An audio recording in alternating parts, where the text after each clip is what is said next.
guys, it's your guy in the chair here, and look, week 4 is wrapped up and we're moving into week 5, but before we get into those picks, I just want to report that my overall record going into week 4 was 25-23. My overall record now going into week 5 is 36-28. So I've had one of my best weeks so far doing these picks, and I'm hoping to keep that streak going. Now, without further ado, let's get into these picks. All right, so for our Thursday night game, we got the Colts versus the Broncos. Look, this is a game that nobody cares about. We are all, as football fans, very disappointed in both of these teams' performances so far this year. Russell Wilson has just not looked himself. If you have drafted Jonathan Taylor in fantasy, you are dealing with your own problems on your own, because he's just not lived up to any the round 1, pick 1. He has not lived up to that, fantasy aspect at all. But look, this isn't about fantasy. This is about real life football. And look, both of these teams are coming off of losses. Granted, I thought the Colts were going to win last week. I did pick the Broncos to lose. I'm going to pick the Broncos to win here simply because Shaq Leonard isn't playing. Jonathan Taylor's dealing with an injury. I don't know how effective he'll be in the game itself. Maybe he has a bounce-back game. I don't know. Look, the Broncos are without Javonte Williams for the rest of the season, but I'm sure they'll figure out their offensive woes, or they'll figure something out at some point. But the Colts, as far as I'm concerned, they're just having setback after setback. They're just having injury issues, not really being able to have chemistry between players, certain people, and it's just getting chaotic for the Colts, man. It's going to be a pretty bad downward spiral, and it's looking like the Jaguars could possibly pull away with this division. And I honestly don't, like I said, I got the Broncos winning here, man, because I just don't. The Colts have just been very disappointing, and I really don't see any way they win this game. So I'm going to go with the Broncos here, 27-20. All right, and for the 9:30 a.m. Sunday slated game, the first one of the day, we have the Giants versus the Packers. And look, both of these teams are coming off of pretty good wins last week. I mean, the Packers were down to the wire with Bailey Zapp, or whatever that guy's name was. I didn't even realize he was going to be the quarterback. I thought it was going to be Hoyer till Sunday happened and Zapp ended up playing. But they got taken down to the wire. Now, granted, Rodgers in that offense, in my opinion, is finding their stride. I think they're really starting to, pick it up and figure out what they want to do on offense. All the receivers have to do is catch the ball. If Romeo Doubs caught that ball, overtime doesn't even happen. And that was a beautiful pass from Rodgers. So you guys really got to stop dropping these balls, and you just got to be able to make the play.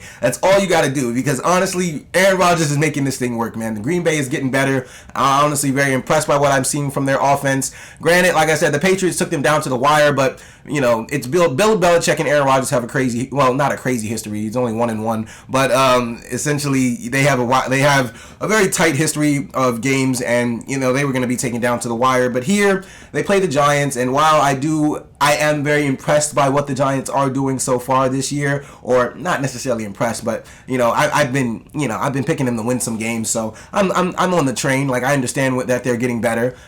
Here though, no, they're not beating the Packers, man. The Packers defense is just going to do that to them. They're going to probably shut them down. Granted, Saquon's probably going to have a day, or Saquon will be Saquon. He's back, but Daniel Jones is going to be sporadic all over the place. It's Daniel Jones versus Aaron Rodgers. I'm going Aaron Rodgers all day, and the final score of this game is going to be 30-17. All right, so next up we got the Lions and the Patriots. And look, I've been pretty high on the Lions so far this year. I've been thinking they're going to pull out some close games, or I picked them to, at least, like I said, I picked them last week to beat the Seahawks, but with all those injuries, they just couldn't overcome it. Now, going into the week, I do think, the Lions still have a chance to beat the Patriots. It is in Foxborough, but if Mac Jones was playing, it would be a whole different conversation. I would definitely choose the Patriots due to the fact that Geno Smith absolutely tore that defense apart last week. Like, the Lions just couldn't stop anybody. But Zapp, I think with a full week of preparation for the kid, I think the Lions will be able to pull something out. I don't know here, man. I wouldn't be so. It's in Foxborough, so don't. You know what? I think Zapp's going to get his first career win. I do. Because I don't know. I just don't think the Lions just really weren't built to stop anyone. And while Zapp hasn't had a full he had his first full start last week, but he hasn't, that was his first start ever. I personally think, Bill Belichick can do enough to beat that Lions team. I just think those injuries are just going to backfire on them, and they're just not really going to be able to do enough. I don't, like I said, I wanted to pick the Lions originally just because for Dan Campbell's a good coach in my opinion, and whatever reason, Hard Knocks got me motivated thinking Jamal Williams about to go crazy this week, which he might, but I don't know, man. It's in Foxborough. That's the only, if it was in Detroit, I guess that doesn't really even matter because they've been in Detroit and still lost. So I'm just going to go with the Patriots here just because of the fact that they're in Foxborough. And with the injuries that the Lions are dealing with, that just seems very hard to overcome, especially in Foxborough. And Bill Belichick's probably going to find a way to contain all that, especially with those average receivers. So I got the Patriots winning this one 26-20. All right, so next up we got the Chargers and Browns. Look, I'm going to go the Chargers here just simply because I know the Browns are at home. I know Nick Chubb is absolutely phenomenal. Like I said, he's probably going to be the best running back in football after the season, after it's all said and done. He's probably the best football. It's probably safe to say he's the best running back in football right now, but there's other players. It's only week 5. Some people don't want to do overreactions, blah blah blah. I know. But as far as this game goes, I'm personally just going to go with the Chargers here just because Herbert is amazing, and him and Eckler definitely had their chemistry back going last week against the Texans. The Chargers looked good for the start of that game, and then the Texans decided, in my opinion, in their taking strategy, to start showing that they're an actual competitive team, and they wanted to make it close, or as close as they could possibly get it. But look, the Chargers here, I just think, have a much better defense. Myles Garrett more than likely will play on Sunday, but I'm just gonna go with the Chargers here because one, I want the Browns to lose. It's a divisional thing. We play the Ravens play the Bengals on Sunday, so that's pivotal for the race. I just really want the Browns to lose. I wouldn't be surprised if they won, but personally, I'm just it really comes down to Brissett over Herbert, and I know Derwin James can cause turnovers against Jacoby Brissett, and Herbert is just that guy. He's just that dude. So I'm gonna go with that dude, and I'm picking the Chargers to win this one 28-23. All right, so next up we got the Falcons and Bucks, and look, I'm just gonna put it this way, Tom, you lose this one. You really ain't got much to say to Giselle about why you wanted to come back to the sport, boss. Your case is looking very slim here. You don't really have much of a case here. You lose to the Falcons on Sunday. You got to get it together, boss man. Look, I understand you play the Chiefs, and I'm going to get to the Chiefs in a second. They play Monday. Well, not in a second. They're my last team on this list for the picks. They play Monday night. I'll get to the Chiefs and talk about that man number 15 in a second. But as far as number 12, you got to get whatever's going on here, buddy. You got to get it together. I'm picking the Bucs simply because they got to get back at some point, right? It just has to happen. The Falcons and Arthur Smith have played phenomenal these first 4 weeks, and they've honestly done a great job. They haven't gotten Kyle Pitts involved at all, but I mean, hey, it is what it is. They still look competitive. They still look like they can do what they need to do to win games or try to win games or try to be competitive, blase. But the Bucs need a win here. The defense is absolutely fed up. They're probably going to give the Falcons hell on Sunday. I personally think the Bucs win this. They don't really have a choice. They need to win this, or Tom Brady is just going to be in a lot more hell than he already is. So I got the Bucs winning this one 31-24. All right, so next up we got the Jaguars versus the Texans. Look, you already know my theory on the Texans. They're tanking. I don't care what anybody says. They literally were getting blown out last week. They decided to strap up the Chargers in the second half and play competitive. And granted, you could just say that's second half adjustments. Whatever. I know what the Texans are doing. I've seen it for the last 4 weeks. I know what they're going to do going into week 5. Granted, the Jaguars have been one of the most impressive teams in football so far for me. I didn't think they'd be, this good or, this talented. Well, this talented, yes. I did see the talent on the team. I didn't think that talent would actually be used to fruition this year and actually, be a competitive football team. But the Jaguars are actually looking pretty good this year, man. And personally, they're probably gonna be the AFC South winners this year. They're probably gonna make the playoffs. It's gonna be crazy. Trevor Lawrence, congratulations, my friend. You have yourself a real football team on your hands. And I got you guys winning this game this week 34-24. All right, so next up we got the Steelers versus the Bills. Look, it's Kenny Pickett season, finally, right? He finally gets to play. Well, it's not really going to make much of a difference on Sunday because you're still going to get your ass whooped. Look, you guys beat the Bills last year, and I promise you they still remember that. So they want their get back. The Bills are going to whoop that ass. It's as simple as that. Look, Pickett, I'm glad he's actually starting because Trubisky was just, terrible. I don't even understand why Mitch Trubisky is still getting chances to play in the NFL. Hopefully this is the last because it's just not going to work, buddy. You got to get a job at Costco or something. It's just not going to work out. But look, it's the Steelers and Bills. Look, Pickett threw 3 picks last week. Looked horrible. Well, not horrible. He had a little bit over a half to play. He really didn't have much time. He got thrown into the fire, and one of the picks was a Hail Mary halftime throw. So it is what it is. He'll get better throughout the weeks, and I do think this is their QB1. I do think Kenny Pickett will be the future of the Steelers, and I also think this will start being a breakout for George Pickens because Kenny Pickett is going to look for Pickens, man. Pickens is going to start having some big weeks coming up, and I'm really excited to see that kid actually go crazy because I have him on my fantasy fantasy team, so I kind of need it. No, I'm not rooting for Steelers just for the hell of it, guys. I'm rooting for them for fantasy purposes. I ain't never going to root for no Steelers for just life. I hate the Steelers. I promise you that. But look, either way, they're getting whooped by the Bills this week, man. It doesn't really matter how you see it. The score is going to be 31-17. All right, so next up we got the Dolphins versus the Jets. Look, Tua's not playing this week. Thank God. Give that boy a break, because if you keep letting him play, he's only going to be able to read Arthur books for the rest of his life, and you don't really want that. You need that man to be able to have his mind. But anyway, look, Zach Wilson, you didn't really impress me last week. I'm still not phased. Your gritty was kind of cool, though. I can't lie. You actually hit that thing pretty well, boy. So that was tough. You got a little swag to you. You got a little spunk. That's cool. And like I said, I'm a big Robert Saleh guy. I think the Jets have a certain type of moxie with them now. You know, they're trying to find their identity, and it's coming to fruition. But this week, I just think Mike Macdonald has actually impressed me very well. Like that dude looks like a computer nerd, and he looks like he works at the Genius Bar, and he's absolutely dialing it up over there. I think with 10 days of preparation to play the Jets, I think Teddy Two Gloves actually has a decent day. He's still got his weapons, Waddle and Hill. You still got that defense on the other side of the ball, and I think the Dolphins really just need to bounce back, pull this one out. So I think the Dolphins get the job done, 28-23. All right, so next up we got the Vikings and Bears. Look, I'll make this quick. It's the Vikings. It's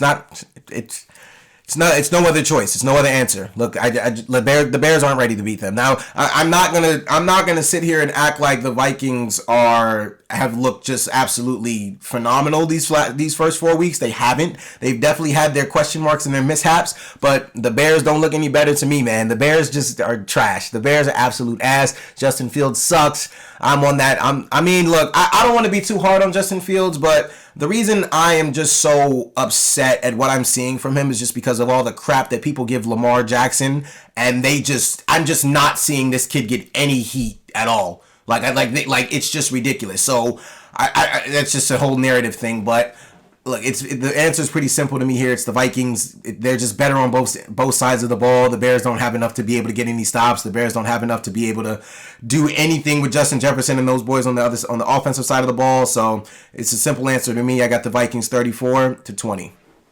All right, so next up we got the Titans versus the Commanders. Look, get your cameras out, because this is a legendary moment in history, because for the first time in I don't know how long, I'm actually going to pick the Commanders to win this game. Look, this is one of those things where I just looked at the matchup, and for whatever reason, my gut is telling me the Commanders are getting this thing done. They're at home. They have played like dog shit the last 2 weeks. Granted, they're a dog shit team in general, but even dog shit can find its way to become some sort of gold to somebody, and that's what the Redskins fans are going to have on this Sunday. They're going to have some gold to mess with, because they're going to get this win. I wouldn't be surprised if the Titans win. Don't give me, Grant, I am never shocked when the Redskins blow a lead, when the Redskins lose. I am never shocked. Or the Commanders, whatever you want to call them. I can call them the Redskins because I'm from the DMV, and I literally live 5 minutes from that FedEx Field Stadium. So, yeah, I can call them the Redskins as much as I want. But, look, I don't know what is telling me that the Commanders are going to win here. I don't know what's giving me that feeling, but I just look at this matchup here, and something's telling me these fools are going to win on Sunday. I don't really want to pick them. I'm not going to be surprised if they lose, but they are going to be my pick for this matchup, just because I'm not really big on the Titans, and the Titans did get a win against the Colts last week. So I just think the Commanders are due, because they got to do something, or it's just going to be a very, very long season for them. Either way, it's going to be a long season, but they just got to get a win here. Or it's just not going to get any brighter. It's not going to get any better for them. So I got the Commanders winning this one, 28-23. All right, next up we got the Seahawks versus the Saints. Look, Geno Smith. I got to give credit where credit is due, my friend. You are balling your ass off. I don't blame you, bro. You're trying to get yourself a starting job, or you're trying to, contain that starting job until they find whatever quarterback they need for the future. But Geno Smith is doing a great job over there in Seattle. But look, the Saints have been in some woes. They definitely need a win. They're If Andy Dalton plays on Sunday, I think they win, because he looked pretty good against the Vikings. They did. The Saints looked very good up until a certain point against the Vikings. And granted, the Seahawks just proved to me last week they can't stop anybody. They just need to put up a fuck ton of points, because they can't stop anything. And the Saints defense actually can. So that makes my pick pretty easy this week. I got the Saints bouncing back in a pretty good way, 31-21. All right, look, next up we got the Niners versus the Panthers. Look, you know the matchup here. You already know how simple this is. It's the Niners defense versus Baker Mayfield, and Baker Mayfield hasn't looked good at all this season. And honestly, the Panthers are getting frustrating at this point because I feel like they're trying to play more through Baker rather than Christian McCaffrey. They're not letting Christian McCaffrey set the tone. They're trying to make Baker set the tone or maybe Baker's calling shots on his own. I'm not sure what's going on over there, but look, the Niners defense absolutely gave Matt Stafford hell. I don't see it getting any better for Baker Mayfield this week, and so look, it's a pretty simple answer for me. I got the Niners winning this one 34-17. All right, so next up we got the Eagles and the Cardinals. Look, this is a pretty easy matchup for me as well. Look, it's the Eagles. They've been the best team in the NFC since the jump, since week one. They have shown that they're just the best on both ends of the ball, the offensive and defensive side as far as NFC teams go. And it's pretty simple here, man. The Eagles are going to beat that ass. The Eagles are going to kill them. The Eagles are going to whoop the Cardinals, man. The Cardinals aren't ready for this type of bump. It's going to be a long day for Kyler Murray. Hopefully he can make something shake. He probably will. Them little legs seem to do something after a while, but it's going to be a really long day for the Cardinals in general, man. So I got the Eagles whooping that ass 37-21.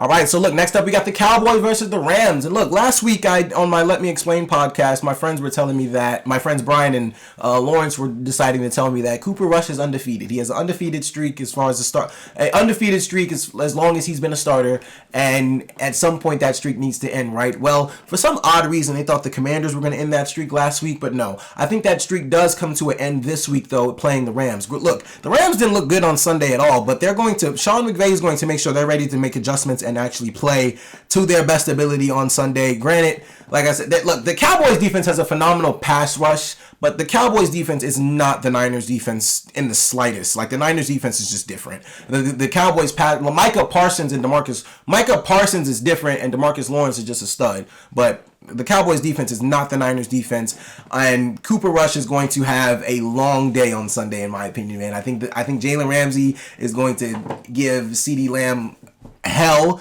I think Aaron Donald is going to be in Cooper Rush's face all day. I think this defense is pissed off. Shoot, the defense honestly doesn't even need to be that pissed off. Stafford needs to be pissed off and needs to do something on Sunday, man. Look, they got to figure out a way to get anybody but Cooper Kupp involved. Not anybody but, because, I mean, Cooper Kupp is their main guy.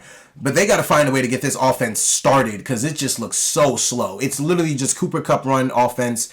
Everybody else just looks terrible. And the whole Allen Robinson conspiracy, I'm honestly at a toss-up here because I've seen plays where Allen Robinson just looks like he's not even engaged in the route. He's not even engaged in the play. And then there's other times where I'm just seeing Stafford not even look dude's way. Like, literally have his back to Allen Robinson being wide open somewhere. Like, it's very frustrating. It's very confusing. I'm not sure what they're doing. They need to point all of this out in film, but for whatever reason, well, actually the Rams were at home, so that's really the reason. And just the fact that Cooper Rush can't be undefeated forever, right? So I got the Rams winning this one 27-23. All right. And next up for our Sunday night game, a game I have been waiting for a very long time, or what seems like a very long time since last season ended. The Bengals versus the Ravens. Look, I don't give a damn what happened these last 4 weeks, man. I don't give a damn what the record is. 2-2. The Ravens find themselves in the same position they were when Lamar Jackson had his MVP season. 2-2. 2 bad losses. In his MVP year, they lost to the Browns and the Chiefs. This year, we lost to the Dolphins and Bills. And look, it is time to play some fucking football. There's a lot of question marks as far as the Ravens defense goes, and there's a lot of question marks as far as all these fourth down fucking conversions that people want to keep going for, but nonetheless, the Ravens know what the goal is this week, and it's to beat the brakes off these niggas. Now, granted, I don't think we're going to beat the brakes off these niggas, but I know we're going to get this win. I know for a fact we are going to get this win. I have to give my fan perspective and my non-biased perspective. This is my straight fan perspective right here. We got to get this win. There's no way in hell we lose on Sunday. We are 0-5 in the last 5 home games, and that's just unacceptable. It's ridiculous. We're 2-2 and we've only trailed in games for 14 seconds. Like, come on now. What do those stats actually tell you? And granted, like I said, the Ravens defense actually played really good against Josh Allen on Sunday. We actually did a really good job up until a certain point. It's just after that, the second half, nobody decided to show up and play any football after that point. But this week, You guys know what the mission is. We're not giving up 500 yards of offense again. We're not letting Jamar Chase do anything crazy. Marlon Humphrey is ready to play some real football. He's going to strap up. I know Marcus Peters is going to do his thing. I know these guys are ready. They've been waiting for this matchup for a very long time. We got it circled on our calendar. We're going to whoop the Bengals on Sunday. Now, from a non-biased perspective, the Bengals can beat us. They can. Well, no, they won't. I don't think the Bengals are not beating us on Sunday, man. It's just not happening. I don't care. I don't care what anybody says. It's just not happening. Where's my proof? My proof is Lamar Jackson. Lamar Jackson and these boys. Look, the Ravens have and the fact that they are 2-2 again in the same spot they've been in. Like, now, whatever locker, I don't think there's going to be any crazy locker room issues. Marcus Peters had every right to be mad at Harbaugh last week for not letting the defense just defend themselves and, standing up for those 3 points. But it is what it is. We got to move on. And I just think the Ravens bounce back in a major way this week, man. I think we beat the Bengals 34-31. All right, now next up, we got our Monday night matchup, the Raiders versus the Chiefs. And before I make my pick, which is probably pretty obvious, who you already know, I got to make an apology to number 15, man. Patrick Mahomes. My God, man. I didn't know. I didn't know. I thought a pissed off Brady versus a pissed off you. It was pissed off Brady 10 times out of 10. I apologize. A pissed off Mahomes is a lot more scary in 2022, man. You did that thing to that man on Sunday, and for all those reasons and so many more, it just makes my pick even more simple. I got the Chiefs on Monday. It's the Chiefs in Arrowhead, primetime, Monday night. Patrick Mahomes is on primetime. It's pretty simple, man. The Chiefs are in Arrowhead. They're not losing. It's not. The Raiders already got their first win. Like I said last week, they couldn't go 0-4. It just couldn't happen. They're 1-3 now. Gonna go 1-4 after this week, and I got the Chiefs winning this one pretty easily, 31-20. All right, guys. So those are my picks for Week 5. Look. It's Week 5. Let me know what you guys think in the comments below. Who do you think is going to win? What's your biggest upset? What's your biggest blowout? What's your biggest surprise performance? What's your biggest performance of the week in general? Let's get a conversation going down in those comments below. And be sure to like, subscribe. Guys, thank you so much for watching. I really appreciate it. This is your guy in the chair. More content coming to you soon.